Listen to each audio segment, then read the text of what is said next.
namaskritya naram chaiva narottaman devam sarasatim vyasam tato jaya mudiraye nasta prayesva bhadresu nityam bhagavata sevaya bhagavati uttama sloke bhakti bhavati nastiki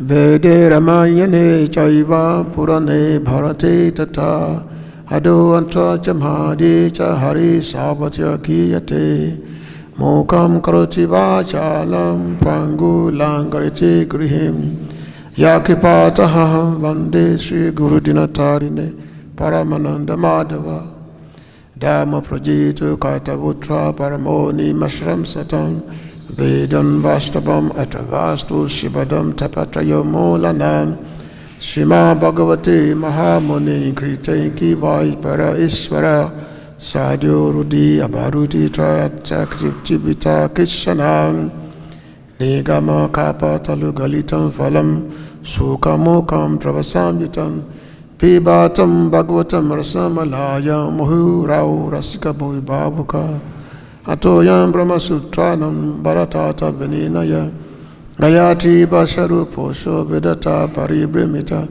Sababiditi Asanam Saram Saram Paribrimita Sababidam Tam Saranhi Sri Bhagavatam Risyate Tarasamitasya Tiptasya Nanyatyasya Rati Kuchividi Om Namo Bhagavate Vasudevaya Om Namo Bhagavate Vasudevaya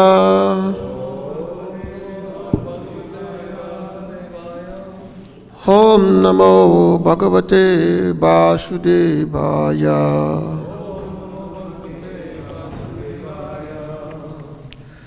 So we are continue the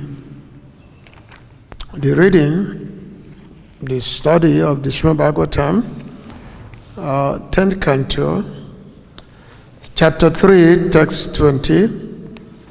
This is the appearance of Lord Sri Krishna.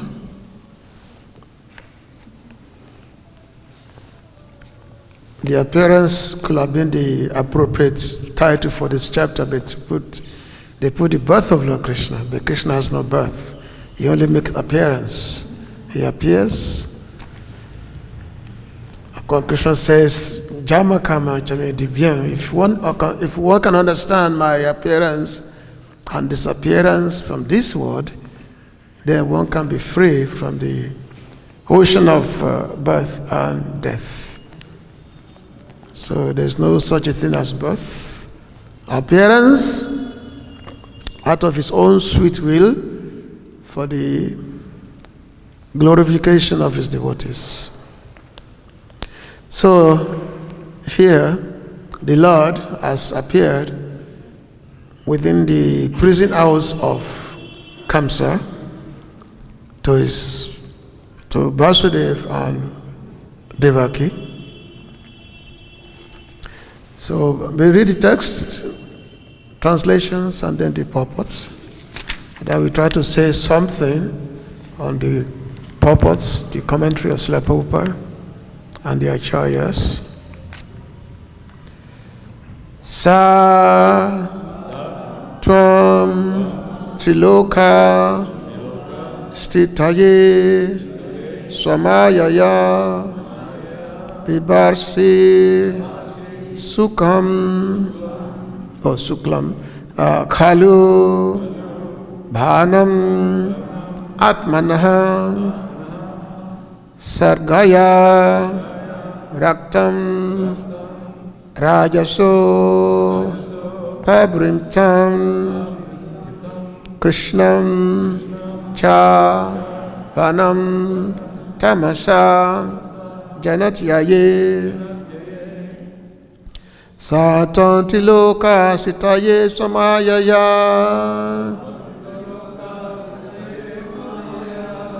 Bibasi Suklam Kalu Vanam Atmanaha Sagaya Rakto Rajasopa Brinta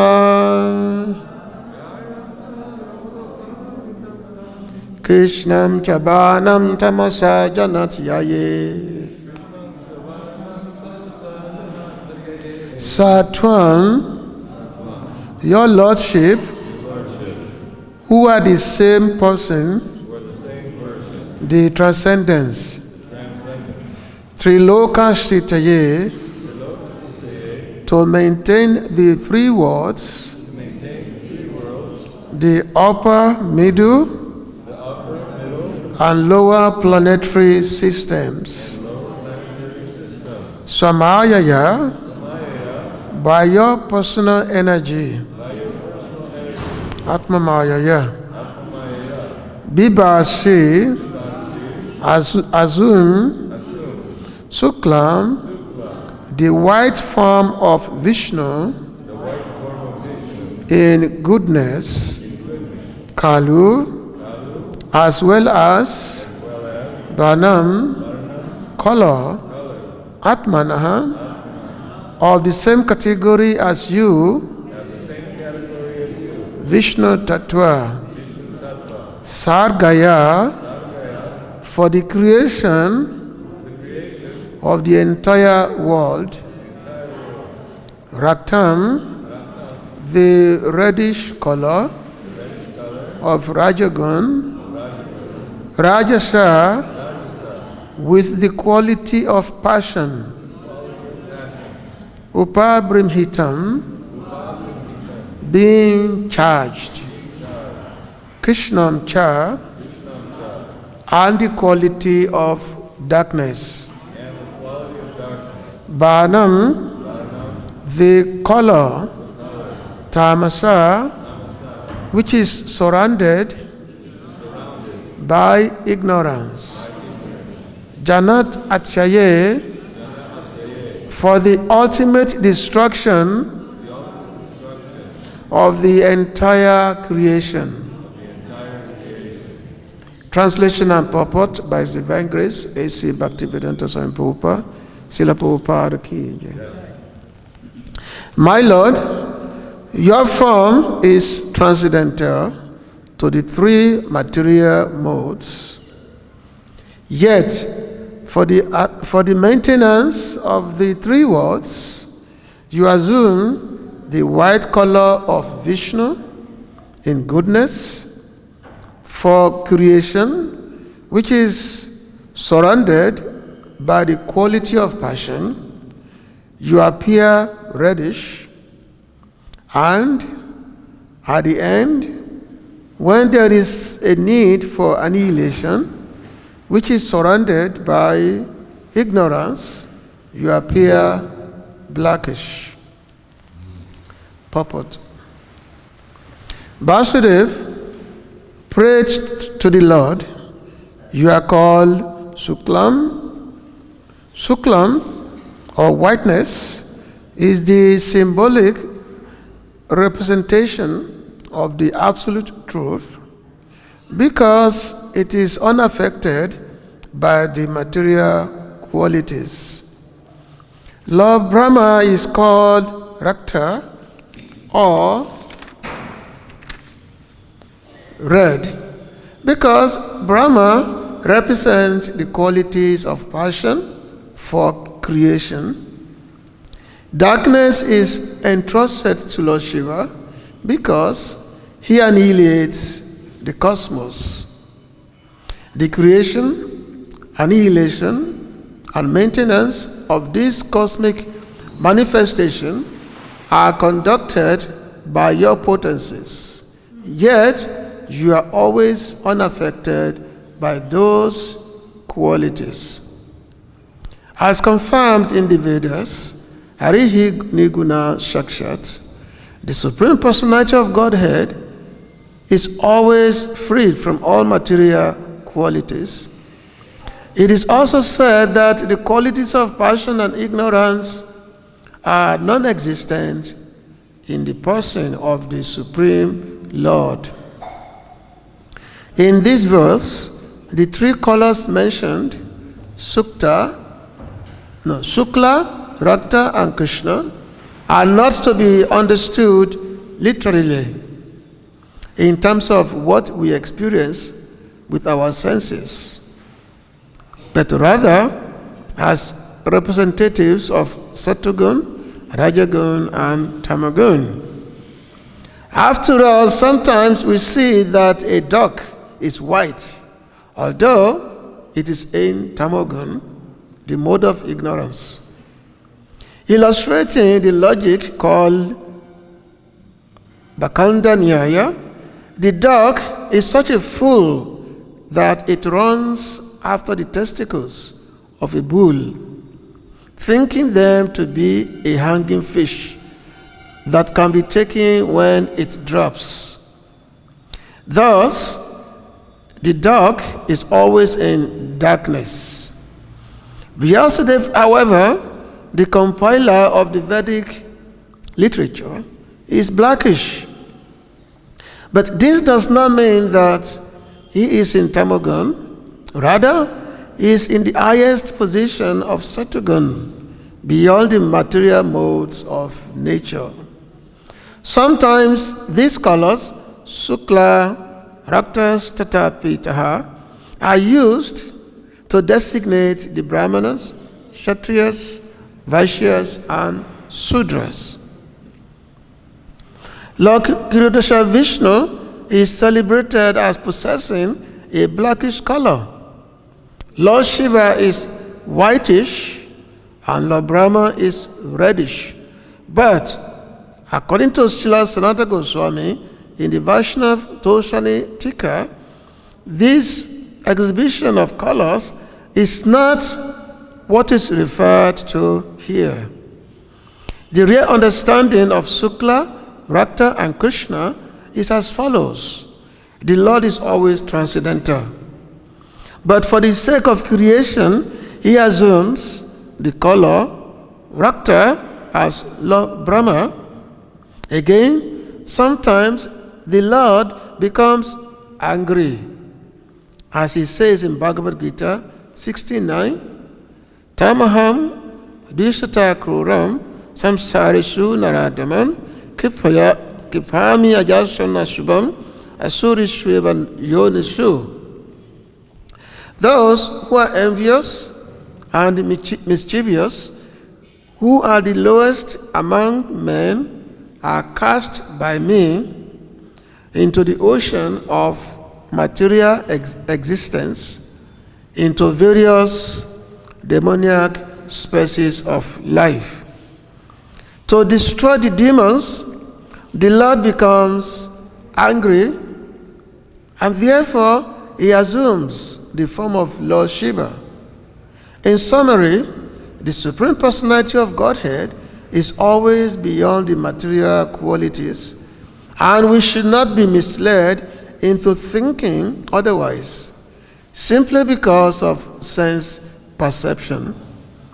One must understand the position of the Lord through the authorities or Mahajans, as stated in Srimad Bhagavatam 1.3.28, Ete Chansa Kalapunsam Krishnastu Bhagavan Swayam. Agana Timendasya Gananganan Salakaya Taksusmita Yena Tasmai Sri Gurabe Namaha. Gurabe Gurachandaya Radhikata Dalaya Krishnaya Krishna Bhaktaya Tad Bhaktaya Namo Namaha Vanchakapatarubhyascha Kripasinvivacha Patitanam Pavanavibhyo Vaishnavibhyo Namo Namaha Namamo Vishnupadaya Krishna Pistaya Bhatale Srimati Bhaktivedanta Swami Tinamine Namaste Saraswati Devi Gauravani Pracharine Nivisesa Sanyavadi Pashtadastarine. So I thank everyone for being here this morning, and especially the senior Vaishnavas. So by their mercy, I can say something. So I'll just read the text again. Satvanti loka shitaye samayaya Bibasi shuklam kalu banam atmanaham Sagaya Raktam Rajasopa Brimhitan Krishna Chavanam Tamasa Janatyaye. My Lord, your form is transcendental to the three material modes. Yet, for the maintenance of the three worlds, you assume the white color of Vishnu in goodness for creation, which is surrounded by the quality of passion. You appear reddish, and at the end, when there is a need for annihilation, which is surrounded by ignorance, you appear blackish. So here, Vasudeva is praying to Lord Krishna. Actually, the Lord, when he appeared within the prison house of Kamsa, where Vasudeva and Devaki are kept, he did not appear as Krishna, because Krishna, as we know, is two-hand form. It's not four-handed, but he appeared in his Vishnu form, actually big. He didn't appear as a baby. So that's why the difference is not that he took birth from the womb of Devaki, came out, as a baby crying. No.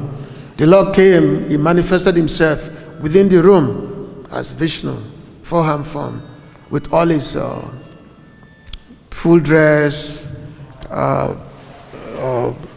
his yellow garments as usual, costable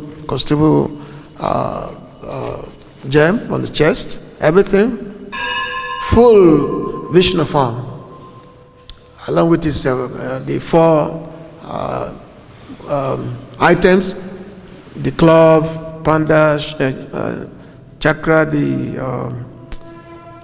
conch shell. So all these things in his full manifestation. So therefore, when Vasudeva, when he saw, so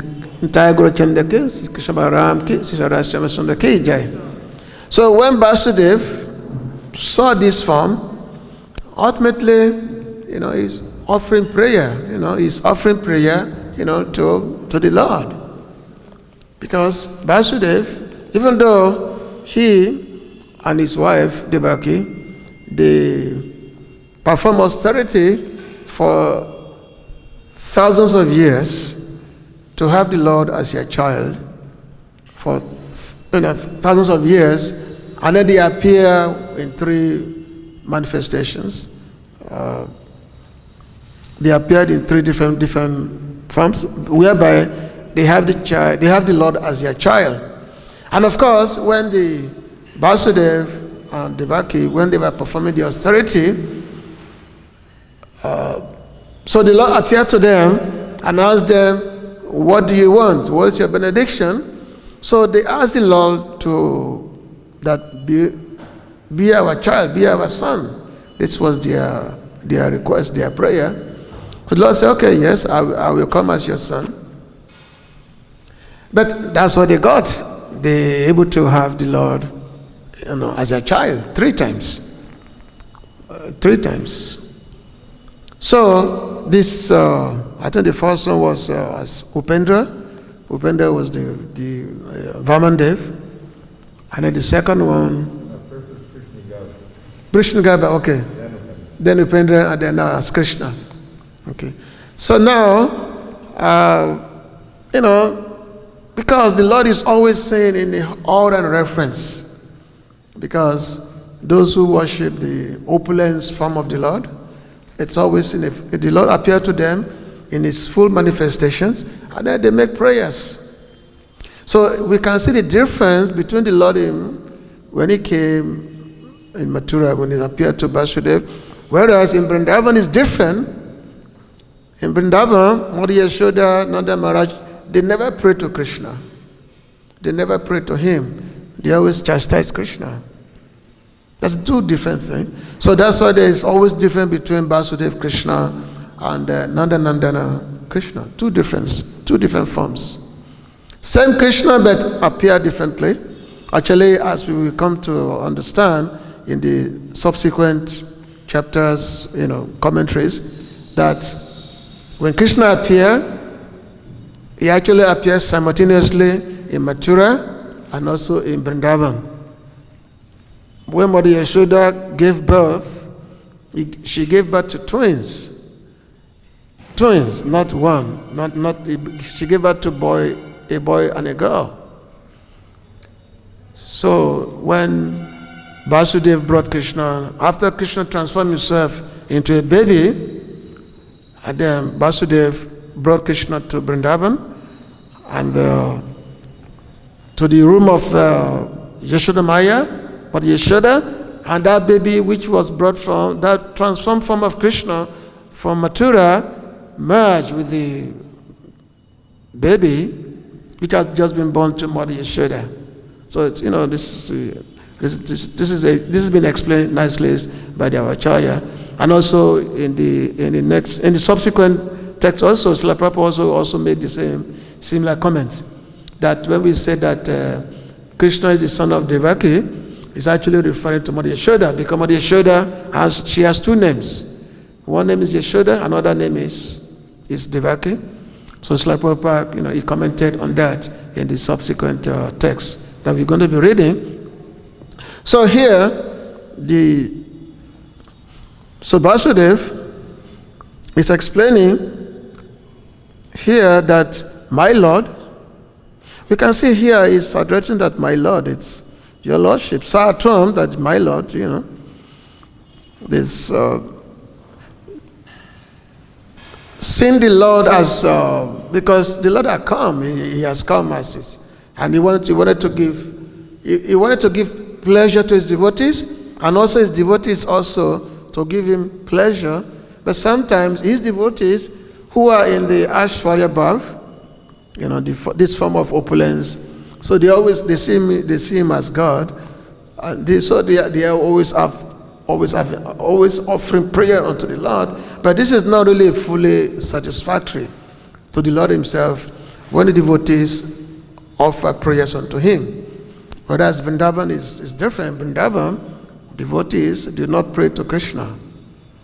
They don't pray to him because they see him as their friend, their lovers, their child, and there's equality. They even sometimes they see themselves even as being superior to Krishna. Sometimes they see themselves even as being superior to him. This is a special quality, the special bhav that is there in the Braj Bhakti versus Bhakti, which is from outside of Vrindavan. So Vasudev, he says, Satvam tilokasitaye samayaya, that your form is transcendental to the three material modes, yet for the maintenance of the three worlds, you assume three different colors: Sukla, Rakta, and Krishnam. Krishna means black, Sukla means white, and Rakta means Rakta is red. So figuratively speaking here, it mentions that is in his Vishnu, the Lord appear in his Vishnu form, in terms of white, whiteness, white. But Vishnu is not white. Vishnu is black.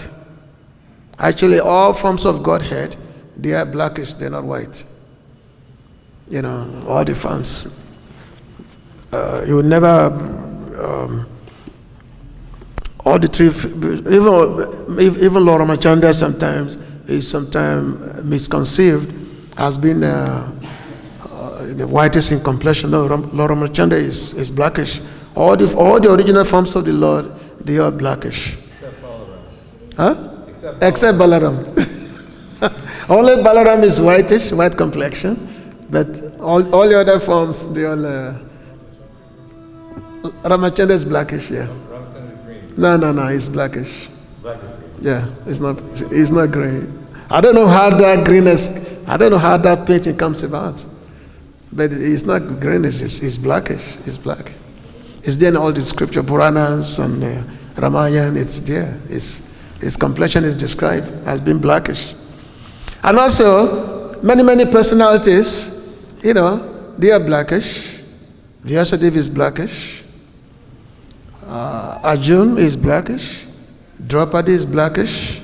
Bhishma Dev is blackish. So many great personalities, they are blackish in complexion. And of course, it's a transcendental black, but not like this black, but ribbed, So when we say Krishna is blackish, it means that we cannot even conceive that kind of beauty.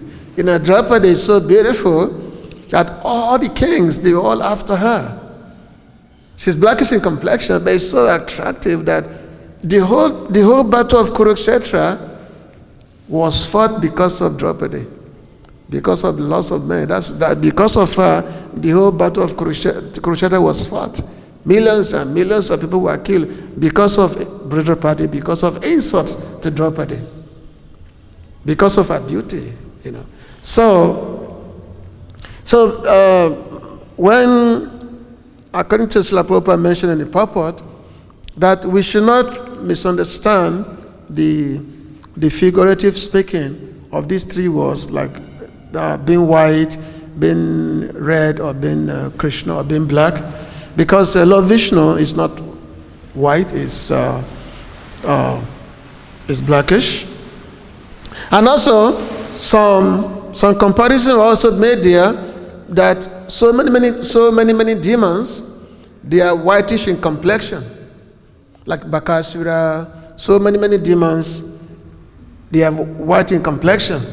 So, but does that mean that they are in the mode of goodness? They are in the deepest ignorance, because only demons are in ignorance. The demons. One has to be in ignorance to be a demoniac person. Someone who is devoid of knowledge, someone who is devoid of the understanding of the Supreme Lord, so it becomes demoniac. So that is due to the deepest ignorance. Like Srila Prabhupada quoted the verse from the Gita, that Ham Dushatan Kruram, Samsarishunarataman, Kipami Ajasham Ashibam, Asurishweva Yonishu, that those who are envious, are mischievous, who are the lowest among men, are cast by me into the ocean of material existence, into various demoniac species of life. So the demons are in the deepest mode, tamagon, but sometimes they have a white complexion sometimes. So which means these different colors does not really indicate the status of men, of personalities. So whereas when the scriptures say whiteness, this is referring to the quality, the sattvagun. So like Lord Vishnu is described as being the whiteness because it's situated in the Vishuddha Sattva, which means in the purified goodness, which has no touch of ignorance or passion. It's total Vishuddha Sattva. So, which means this color is regarded that way. And sometimes here, just like here in India, for instance, it's generally understood that if someone is, let's say, white colors or whatever, is known as Brahmana.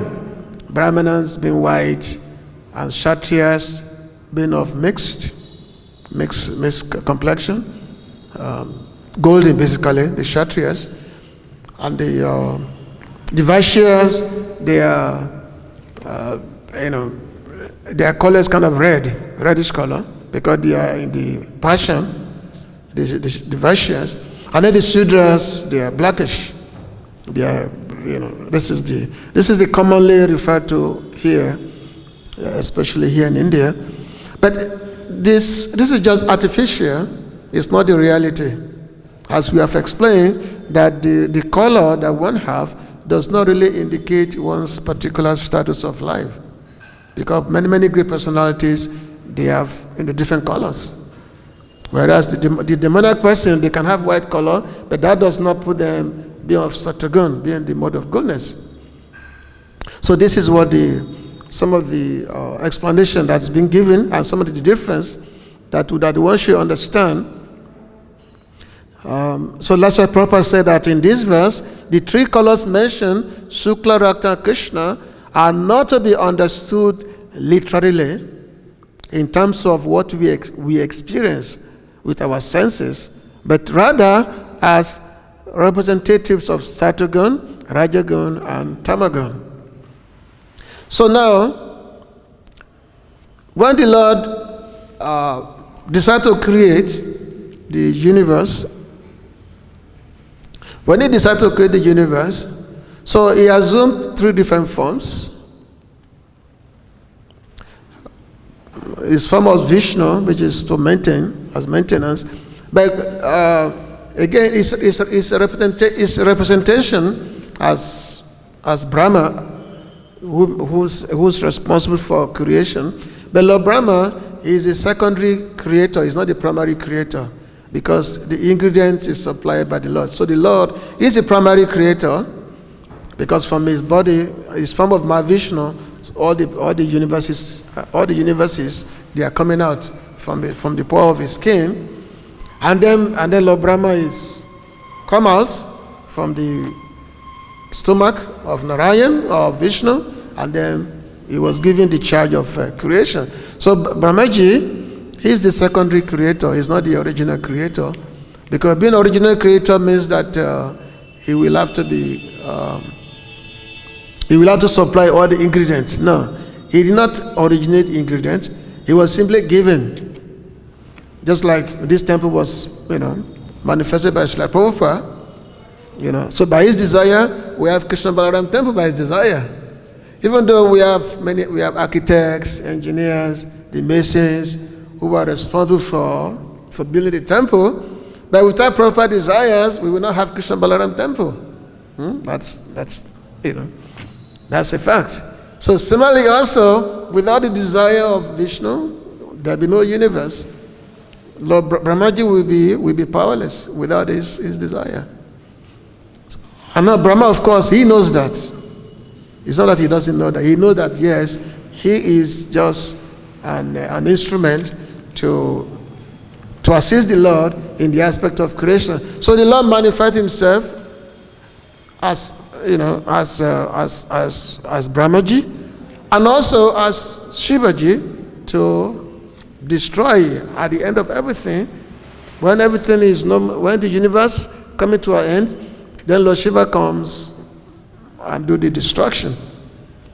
So that's why he mentioned here, it says Swamaya, that by your own potency, by your own energy, all these manifestations are manifested in terms of creation, maintenance, and dissolution.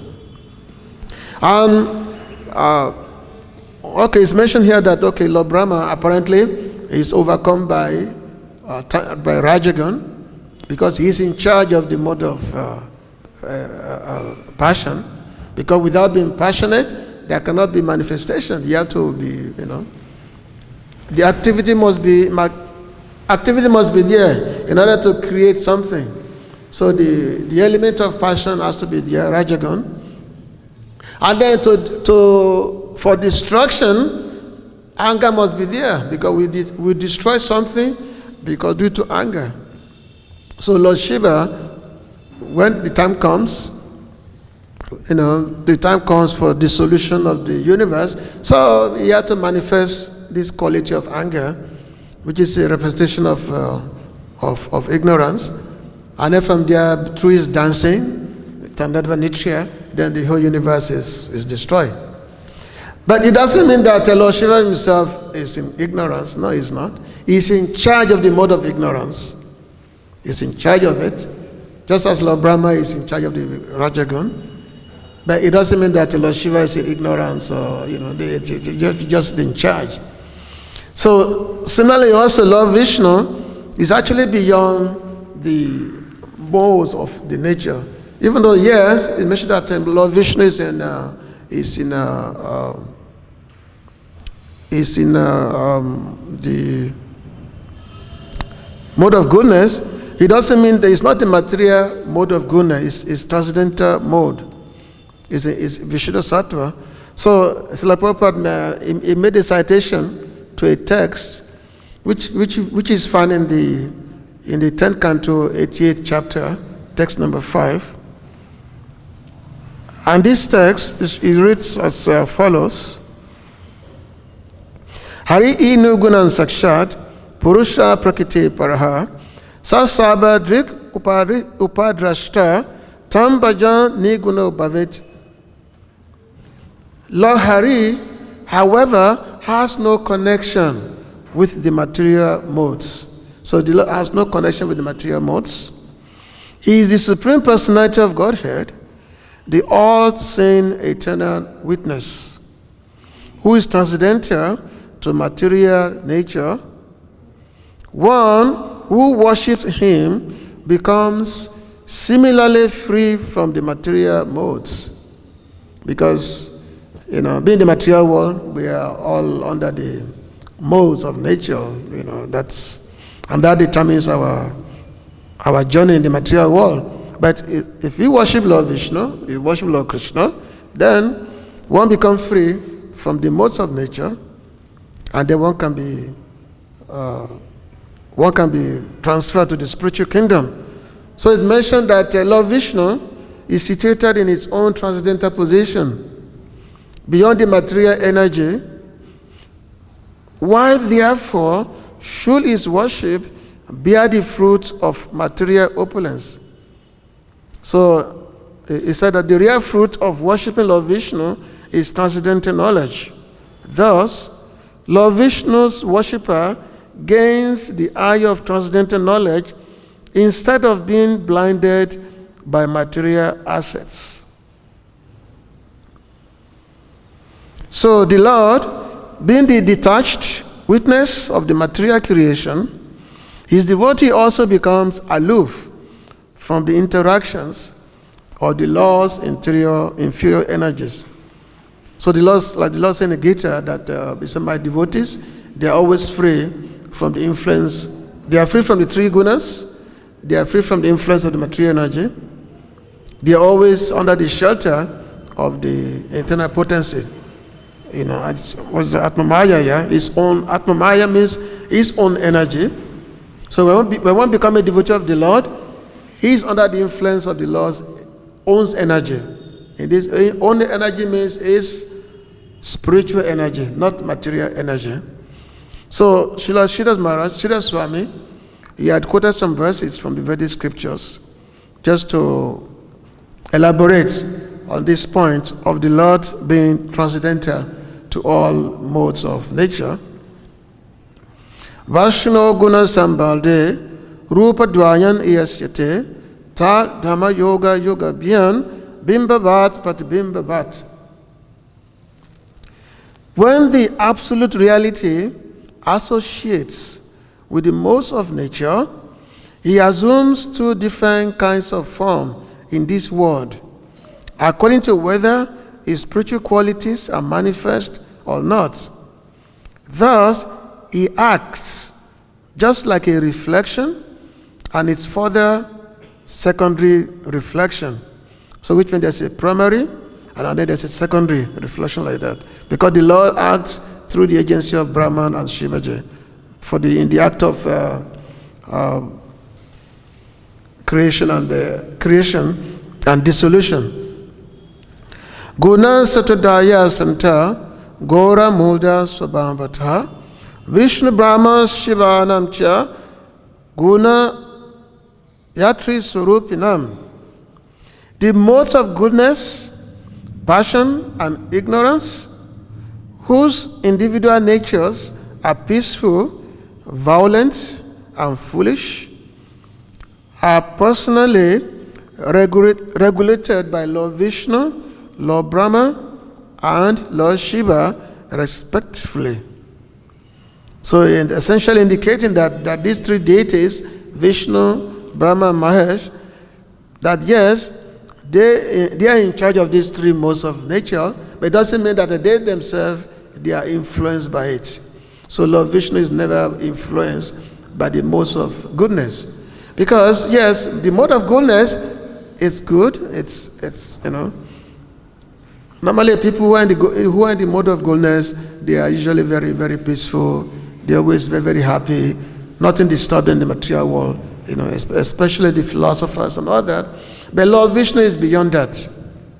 Because if one is captivated by being the mode of goodness, that is also binding in the material world. That one is bound in the material world. But Lord Vishnu is beyond that. Is transcendental to all the modes. It's transcendental to the mode of goodness also. Nati bedo bhavid bedo guna dhamai iham sataha satavasya sanchano no jatu Vishnu bhikshepa modate.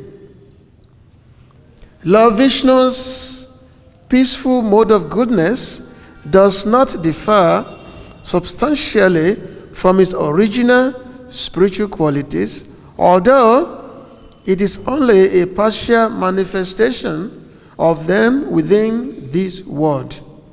Thus, Lord Vishnu's mode of goodness is never tainted by agitation, in passion, or in ignorance. So the Lord is always pure. Rajastamo guna byantu babetan brahma rudra yoho guno pamadato buyas tad ansanam cha binnata. By the mode of passion and ignorance, on the other hand, the original spiritual qualities of Lord Brahman and Lord Shiva are obscured. Thus, these spiritual qualities appeared only partially as separated material qualities.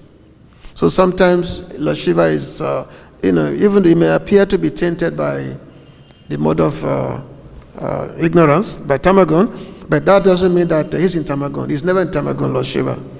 Actually, Lord Shiva is actually, it's as good as God himself. It's actually the position of Lord Shiva. It cannot be easily understood by materialistic brain, because essentially Lord Shiva is Vishnu himself, but on the other hand is not Vishnu. Just like we have yogurt and we have milk. Yogurt is a transformation of milk. Essentially yogurt is milk, but it's also different. Similarly, also Lord Shiva is Vishnu, but it's also different. Because of the transformation that is there. So, ata samagra satosya Vishnu moksha kari matahi amsato buti etus cha tatananda mayistata. Therefore, focusing one's consciousness upon Lord Vishnu, the embodiment of all goodness, leads one to liberation.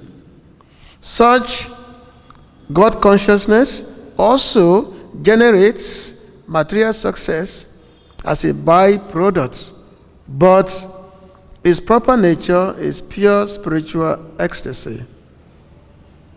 So one more text. Ansanta stratarayena Brahma Rudradi Sebinam Vibhutayo Bhavantyeva Sanai Mokshopi Anansataha.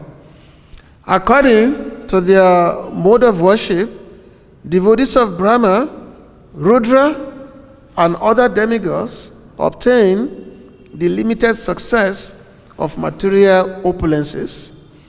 Eventually, they may possibly become qualified for full liberation. So we have that in the many texts in the Bhagavatam. It illustrates many of these points which have been cited in the verses which I just read. So conclusion here is said that Shreyansi Tata Kalu Satwata Tano Ninam Syu, that of these three, Brahma, Vishnu, and Shiva, All human beings can derive ultimate benefit from Vishnu, the form of the quality of goodness. So which means that even though that yes, one can worship Brahma, one can worship Shiva, and for materialistic opulence, obvious. Normally those who worship Brahma, those who worship Vishnu, they do so only for material benefit. But sometimes we find that those worshippers, they sometimes become enlightened by, especially if seeing the quality of Lord Shiva, who himself is completely detached from any form of materialistic affinity, totally detached, and at the same time he gives all kinds of material benefits to his worshippers. So those who are intelligent, even though they may be a devotee of Lord Shiva, and they can see that the person they are worshipping for the materialistic benefit, that he himself is detached from all these things. So they start thinking that maybe there is something much more, much different. So such kind of people, they become candidates for pure bhakti. They become candidates for, for liberation. So sometimes we've read many times somebody's worshiping Lord Shiva, or they're worshiping Durga Devi, but eventually their material desires goes away, and then they actually become devotees, start worshiping Lord Krishna. So this is very, very interesting here, as I said in the beginning, that here Vasudev is praying to Lord Krishna, who is in his four-armed form. He was not praying to Lord Krishna because he has came as a child, lying on the ground. No, he's in the full Vishnu form. And then it was after the prayer of Devaki that, my dear Lord, people will make a joke at me if they see you like this, that, be my child.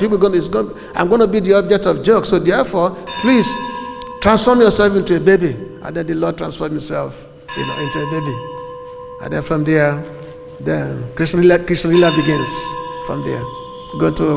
Coming to Vrindavan and so many things. Okay, thank you very much. So if there is a question, comment, you can please make. Hare Krishna. Okay. People want to worship God as the Supreme Father, and it seems sometimes in Scripture it's very complicated.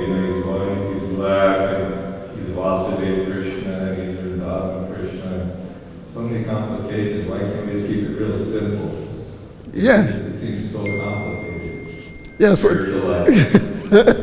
So therefore we, Krishna Balaram, very simple. We keep it simple that way. It's, when we get into the philosophical aspects and trying to understand why Krishna left Vrindavan and they went to Mathuras and all these things. And then the Acharya said that Krishna never left Vrindavan. He's always in Vrindavan. He's always here. In the writings of Srila Rupa Goswami, he had written the Uddhava Sandesh, how he explained that actually Krishna is always here. He never lived in Vrindavan. So, yeah, as you said, we keep it simple, So therefore we followed our Acharya as they're giving us. We make it simple for the simple. Then, as I said, difficult for the difficult. Just like if one want to touch one's nose, it's just simple as you can just touch your nose this way. But if you try to do this way, try to touch your nose, it's difficult, isn't it?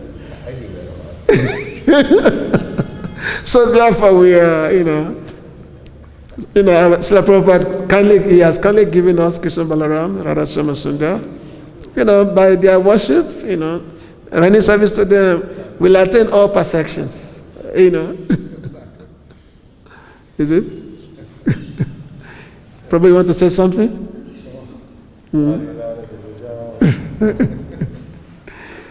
Anyway, so any other points? Any other question? Okay, yeah. We see that living entities in general in mode of passion and ignorance. Mm-hmm. It's possible that we come to that stage to contact with the Lord, who is in mode of pure goodness. Sometimes kind of difficult. What is the way that it is really possible? Yeah, the process of Krishna consciousness is actually beyond the modes of nature, because it's not that we try to be, even though let's say we are in ignorance or passion, and we try to come to the mode of goodness. The Krishna consciousness is beyond the modes. It's beyond the modes of goodness. And when one practices bhakti, one comes to that Vishuddha stage.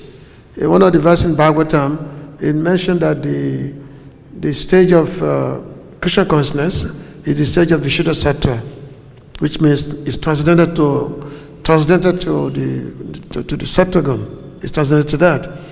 So the practice of Krishna consciousness, by following the footsteps of the acharyas, we follow their footsteps, then ultimately we come to that stage. We do everything we do purely, then we come to that transcendental mode of goodness. So as just like Prajagoda Prabhu was asking, saying that we make things difficult. Well, we just accept simplicity.